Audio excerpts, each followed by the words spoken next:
बंधुओं, बहुत बहुत स्वागत है अध्यात्म और ज्योतिष की आज के कार्यक्रम में। मैं आपके साथ देवभूमि ऋषिकेश उत्तराखंड से आचार्य आशीष। आप भी नीचे कमेंट बॉक्स में अपना नाम या अपने शहर का नाम लिखकर हमारे कार्यक्रम का एक खास हिस्सा बन सकते हैं।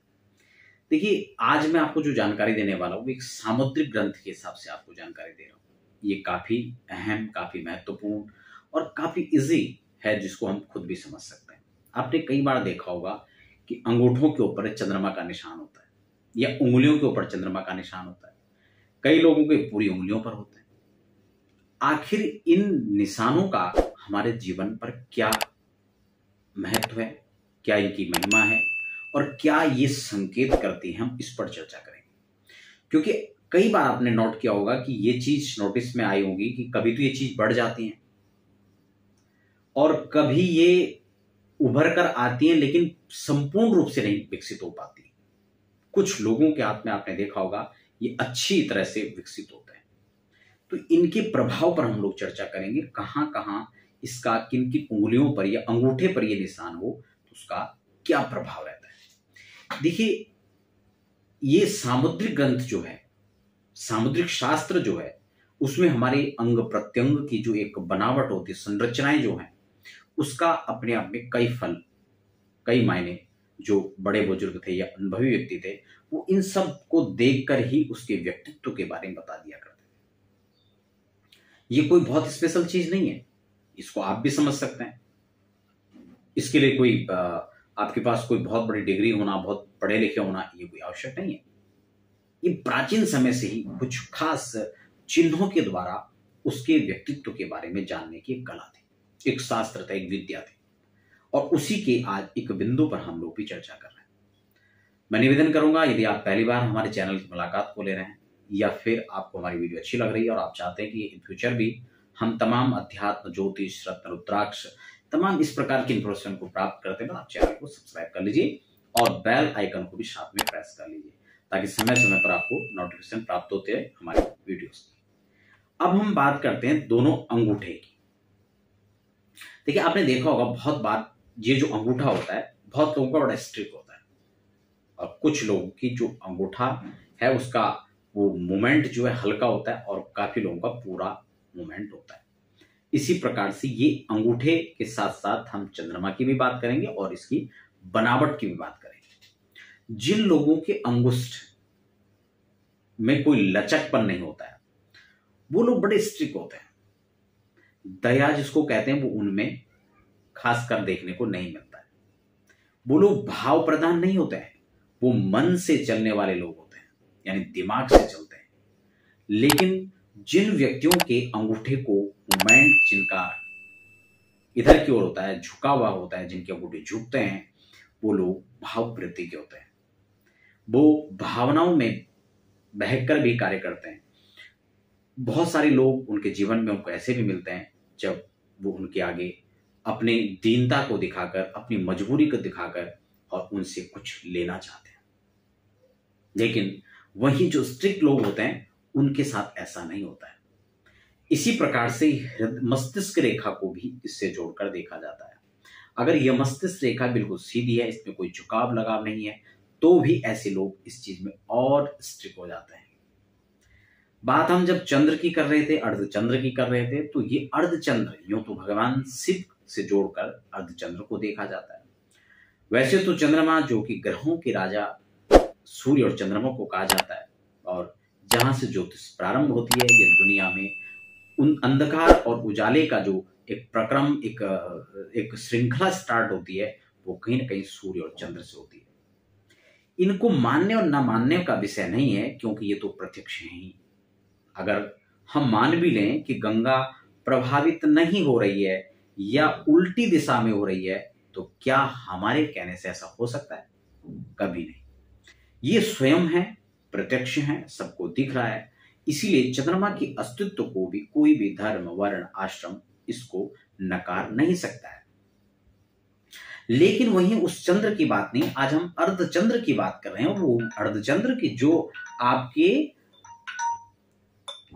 वो अर्धचंद्र जो आपके नाखून पर दिखाई दे रहा है, हम उस अर्धचंद्र की बात कर रहे हैं। तो अर्धचंद्र जहां भगवान शंकर के मस्तिष्क पर धारण, आपने देखा होगा भगवान शिव उसको धारण करते हैं, वही अर्धचंद्र जब हमारे उंगलियों पर या अंगूठों पर खासकर होता है तो ऐसे व्यक्ति भी भावुक होते हैं और दूसरों का मदद करने में ऐसे लोग आगे होते हैं। ऐसे लोग कहीं ना कहीं एक दूसरे को प्रोत्साहन करते हैं, एक दूसरे के मन को मोह लेने वाले, उनका सटीक व्यक्तित्व और कहीं ना कहीं अधर्म और विधर्म के खिलाफ बड़ी स्थिरता से खड़े होते हैं, अपनी बात को रखते हैं। ये अच्छे स्वास्थ्य का परिचायक है। ये जीवन में कुछ एक नया होने वाला है, जीवन के नए बदलावों को यह संकेत करता है। यह संकेत करता है कि आपके भाग्य में काफी कुछ है, बस आपको अपने कार्य को करते रहना है। तब तक आप अपने कार्य में लगे रहें, निष्ठा के साथ लगे रहें, पूर्ण मेहनत के साथ लगे रहें और लक्ष्य को निर्धारित करके लगे रहें। अभी आपके जीवन में बहुत बड़े आयाम हैं, बहुत कुछ प्राप्त करने के लिए है। ये अंगूठा ये भी दर्शाता है, क्योंकि परिश्रम के मामले में जहां मेहनत की बात आती है वहां हमारी उंगलियां उतनी मेहनत नहीं कर पाती है, जहां अंगूठे का एक प्रेशर बहुत काम करता है।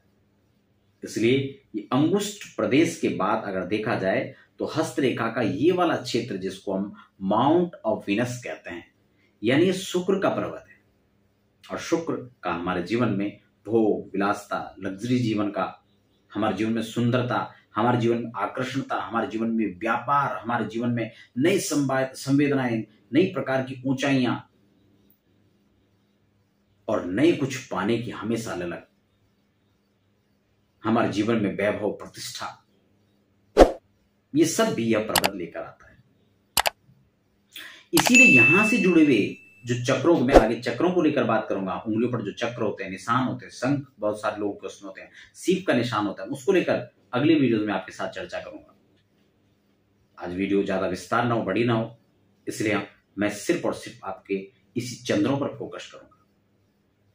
इसलिए जब यहां से ये चंद्र बनते हैं और बड़े अच्छे उभर कर आ रहे हैं, बड़े स्पष्ट हैं, और जैसे कि आपने तृतीया या चतुर्थी का चांद देखा होगा, अगर इस प्रकार की वो चंद्र संरचना है तो आप बड़े विश्वास के साथ में मैं आपको कहता हूं ये आपकी अच्छी स्वास्थ्य का भी परिचायक है।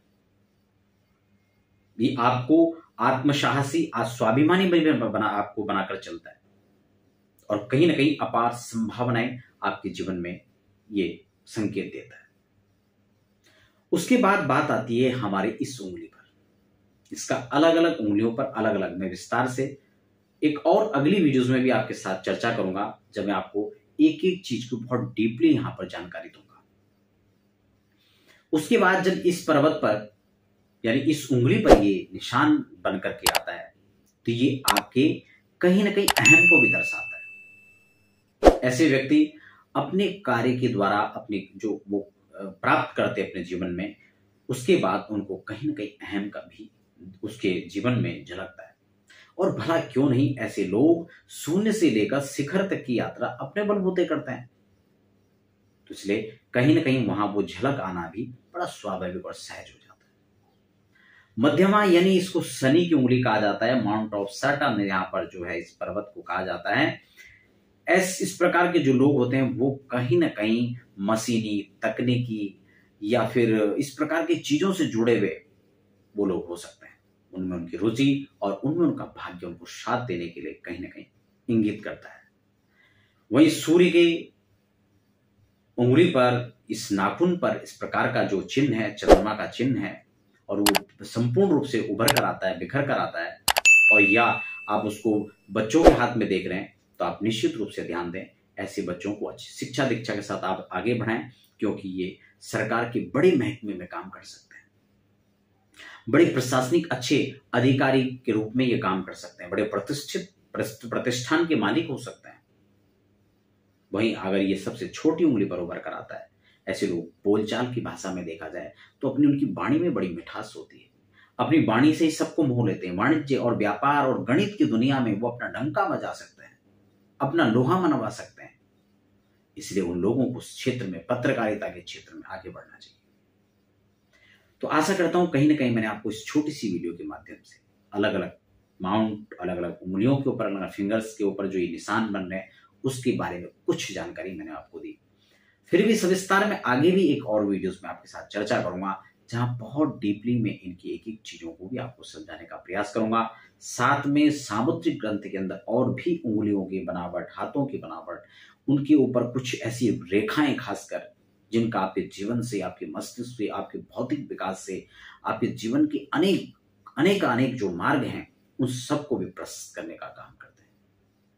तो चर्चा आपको दर्शकों कैसे लगी मुझे आप कमेंट बॉक्स में जरूर बताएं। कोई क्वेश्चन है तो आप अपने कमेंट बॉक्स में लिख सकते हैं। और व्यक्तिगत जानकारियों के लिए, चाहे अपनी जन्म कुंडली बनाना हो, जन्म कुंडली दिखाना हो, या अपने वैवाहिक जीवन के बारे में हो, या कारोबारी क्षेत्र के में हो, या राजनीतिक विषय को कोई भी क्वेश्चन होता है तो आप उसके लिए मुझे संपर्क कर सकते हैं, ईमेल कर सकते हैं, या फिर नीचे व्हाट्सएप नंबर जो लगातार फ्लैश हो रहे हैं वहां पर आप जानकारी के लिए समय ले सकते हैं, अपॉइंटमेंट लेके आप बातचीत कर सकते हैं और निस्संदेह अपने जीवन में एक नए मार्ग को प्रशस्त कर सकते हैं। तो फिलहाल आप बने रहें और मुझे दीजिए इजाजत।